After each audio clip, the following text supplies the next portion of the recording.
Hello, nieces and nieces. How are you today? Welcome back to the channel. I want to thank you guys for coming back to the channel. I'm SavingsFashionista. And over here, we do mainly things fragrance, whether it's body or home. And today, we are here to talk fragrances. And we're going to talk all designer fragrances today. So if you're interested in hearing what I have to share, please. Okay, so today we're going to talk all designer fragrances. And what I've decided to do, I wanted to come and share my thoughts on the fragrances that are designer that have been released this year, 2023. So we are at the end. We're near the end of 2023, and it has definitely been a moment for me here in the fragrance world as far as the releases. There have been so many releases, both designer and niche. So with designer fragrances, you guys, it doesn't always have to deal with the price tag. There are some extremely pricey designer fragrances, one being the first one that I want to speak about.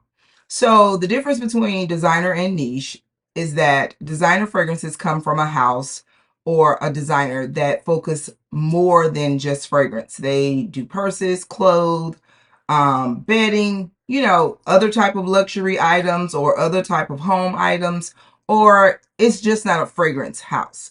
Niche means that it's only fragrance house. It could be, and sometimes cosmetics, because like Bun Number 9 in the House of Sillage, they do sell cosmetics as well. But their main primary focus is fragrance, whether it's body or home. So there's the difference between niche and all right. So the first fragrance that I want to share with you, it it is expensive. This is like niche brand price. And of course, it comes from the house of Tom Ford. Um, for this 50 ml bottle, this bottle retail for $395. And it's one of the two that was released. This one is Electric Cherry and the other one was Cherry Smoke. Now, this fragrance, it did not get the shine that I anticipated it to get, and neither did the Cherry Smoke, but I think the Cherry Smoke is the favorite of the two. And if I honestly had to redo this and could only pick one all over again, I would get the Cherry Smoke.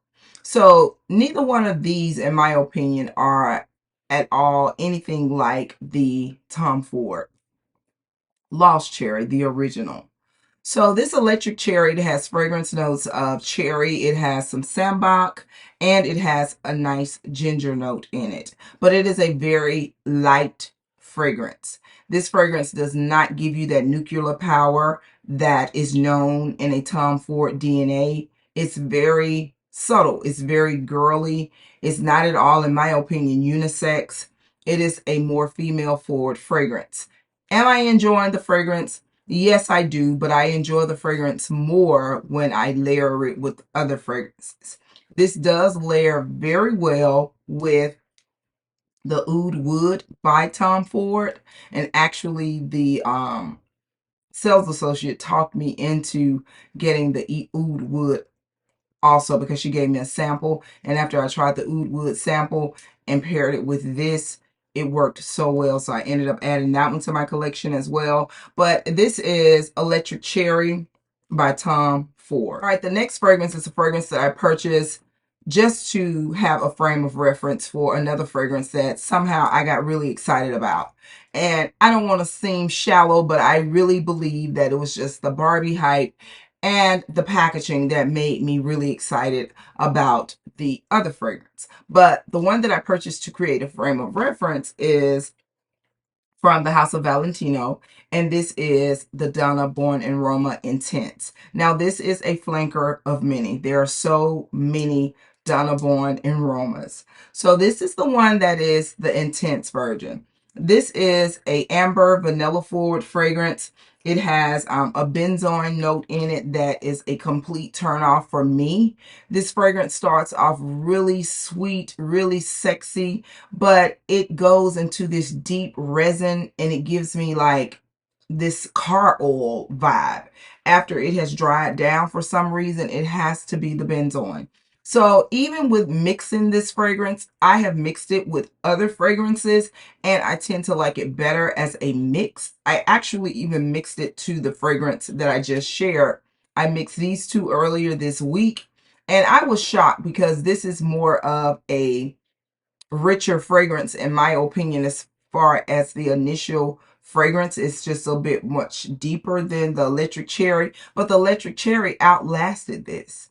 But what I did like about it, far as the mix, I didn't get that resin oily type of benzoin note that I don't like about this. So again, this is the Donna Born in Roma Intense. All right, the next fragrance was a very hyped up fragrance for the summer. Really enjoyed it. I enjoyed wearing it. It is a flanker to a classic that many of us know about, especially if you love that clean girl aesthetics. I love a clean girl. I am just, if I had to pick a fragrance DNA, it would definitely be clean girl. So this is the Dolce and Gabbana Light Blue. And this is like the original Dolce and Gabbana. The only difference is that it have a peach note in it. Now, the lasting power in this fragrance was something that I really wasn't used to, because most of my fragrances, they last a very long time. But this is a toilette, and this is not to say that all toilettes don't last long, because that is not true. My husband has some EDTs that carry him throughout the day.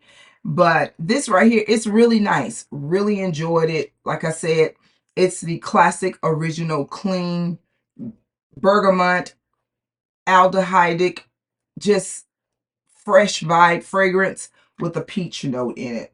So I did enjoy it, and I do look forward to revisiting it again in warmer weather. So again, this is the Dolce & Gabbana Light Blue Summer Vibes. All right, the next fragrance is a flanker as well. Wow. All of these fragrances except for one more are flankers. Interesting. All right, so this is Chance Eau de Fresh. Now, the original Chance Eau de Fresh, the EDT, was released in 2016. So here they come many years later with the EDP. And this is also a clean girl type of fragrance. Really vibe with it. This fragrance, it's fresh. It has those aldehyde notes in it. It smells like it could have some bergamot or some type of citrus note in it. But what really intrigued me about this fragrance, when I went to sample it, I didn't go to buy it. I went to sample it, but the SA did her thing, was the teakwood note. Now, when I initially wore this, I couldn't say that I necessarily picked up a very strong teakwood note, but I said that I was going to revisit this in cooler weather, now that we're like in the 70s now, and see what it provides. But it's a nice fragrance. It's a clean girl, freshy, aldehyde type of fragrance. So again, this is Chance by Chanel, and this is the Eau de Fresh EDP. All right, now the next one, this is the one that I say that I just got caught up in the package that it came in. It was all about the presentation. It was all about a moment for girl power, and I went ahead and I bought it. So this is the Valentino Donna Born in Roma Pink Double P. So this is the latest flanker to the Valentino line. This one, then the Pink PP was released. So it's a beautiful fragrance, you guys, but I was really underwhelmed because I was anticipating so much more. And like I said, this fragrance, you can get the same thing, probably a bit stronger with pink sugar. And you probably could get the same vibe with the original Donna Born in Roma. It has that orange blossom note, but I do really like the vanilla in here. The vanilla in here is more of a vanilla bourbon, so it's that rich, like in the kitchen type of vanilla for me.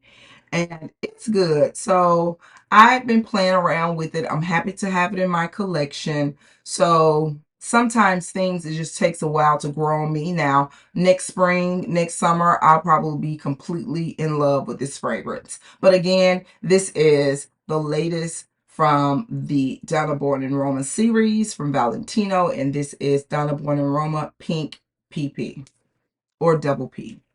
All right, so the next fragrance, this is a fragrance many ladies and content creators have been referring to it as the It Girl fragrance, and it is from the house of Burberry, and this is Burberry Goddess. So Burberry Goddess, it's a good fragrance, but it's not, to me, I just have better vanilla fragrance in my collection. This is a vanilla lavender type of fragrance. It's nice, like I said, but I have fragrances in my collection that I feel is better when it comes to that vanilla DNA. But I get where they're saying it's a pretty girl, it girl type of fragrance. I totally get it because it does have that beautiful, pretty type of vanilla note in it. And that lavender, it just kind of gives it that airiness that really balance out that gourmand. And it just works well together. So again, this is Burberry Goddess. All right, the next fragrance was a fragrance that I just went here and there, here and there, here and there. Do I want it? Do I want it? Do I want it? Decided to go ahead and get it because my curiosity just would not rest, because one of its counterparts to this particular line is my favorite for the fall and winter. Absolutely one of my favorite fragrances. So this is from YSL, and this is Libre, and this is the Absolu Plantine. So this is totally different from the latest one that I am so in love with, and that is the Libre. You still get that Libre DNA. It's there. The orange blossom, the vanilla note, it's there. But this right here, it has some cleanness to it. It gives you like an aldehyde, watery type of vibe. So it's not as rich or as deep as the La Parfum. I'm not familiar with the Intense, but if I had to compare it to one that it was most similar to, in my opinion, it's the original Libre. And that's a good fragrance. I never purchased it, but I have sampled it many occasions, and I have gotten, quite a few decants when purchasing other fragrances. But this is a good fragrance. I really do like this. And what I like about it is I get that same effect. And you can wear what you want to wear when you want to wear it. This is just me. I prefer to wear my Libre when it's cooler. It just reminds me of sweater, your wool peacoat. It just gives me that vibe. Scarf around your neck. That's what I feel. And that's how I want to smell in those type of climates. But this right here, I think that this is a good one to wear year round, of course, but this is a good one to wear in the spring and summer months, in my opinion. So again, this is Libre Absolu Plantine. Okay, these names are so long, but it's a pretty fragrance, beautiful fragrance. All right, the next fragrance is something that's relatively new, just released here in the States probably about a month and a half ago, but I did get a DNA from one of my followers sometime in the summer, but I don't think the fragrance had gotten to the States yet. Wasn't really intrigued by, I don't know, I just wasn't for whatever reason, but some of my favorite content creators, Devin to be exact, she talked about it, and Boohoo Guru talked about it, and AI the Gray raved about it. So I was like, give it a try. So I gave it a try, and they had already given me a frame of reference saying that it was related to Lyra, and I do have Lyra in my collection. And I heard someone say that it puts you in the mind of a perfumey, pretty dreamsicle.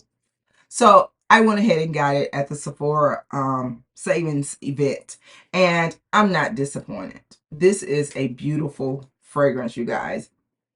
This is so good. The latter is better for me. I the initial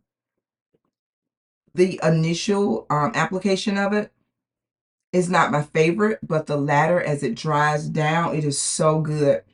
The citrus in here, and they call it candied citrus. It's like a sweet citrus with that orange blossom and that vanilla. It is so good, but it does have this powdery effect to it. And whenever there's like this powdery effect, it just gives me that soft vibe. It's really good. It is really nice, you guys. So this is one of the latest fragrance to my collection, and I have worn it a couple of times, and I am enjoying it. So this is Devotion by Dolce and Gabbana. All right, so the last fragrance is a fragrance that I was not intending to purchase, but I went ahead and got it because I had to make some returns and I was not impressed by the original one. Really excited when the original one came out, purchased it, but I just was not impressed by it. Beautiful, pretty, girly, you know, the it girl vibe, as we say, type of fragrance, but it was missing something. So I decided to go ahead and purchase the Intense version, and this is Prada Paradoxe Intense. Same packaging, it just has the words Prada Intense scribed at the top. Always like the uniqueness of the bottle, but this one, it is definitely better, you guys. It is so much better, and I do think that the notes are very similar, but the reason that I think I'm liking this more for me is because it is mixing with my pheromones better, because there are two synthetic notes in here. They have two type of forms of musk. One of them are an amber fix type of musk and another type musk, but it's something about musk notes and myself and probably most humans. I just think that they mix well with your pheromones. But this fragrance also has a moss note in it. And moss is also one of those type of notes that really just help the fragrance to mesh in with you and really stick with you. So that's the difference between the two. So if you were in the market to get either or, I would definitely recommend that you get the Intense version because it is better than the original.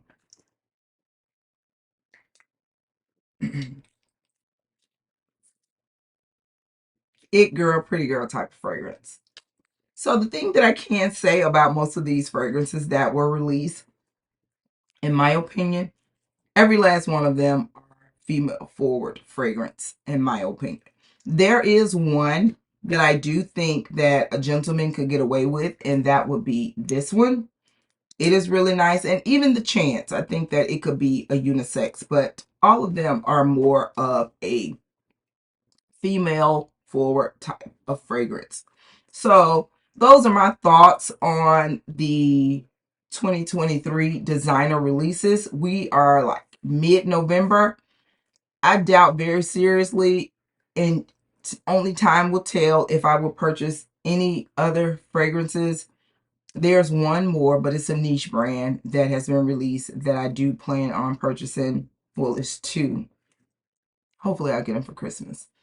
But I will come back, as I said, and I will rank all of my 2023 newly released fragrances and put them in a ranking system and share with you my thoughts. So I want to thank you guys for coming back to the channel. I appreciate your support so much. And do not forget, you, yes, you are great. Bye-bye.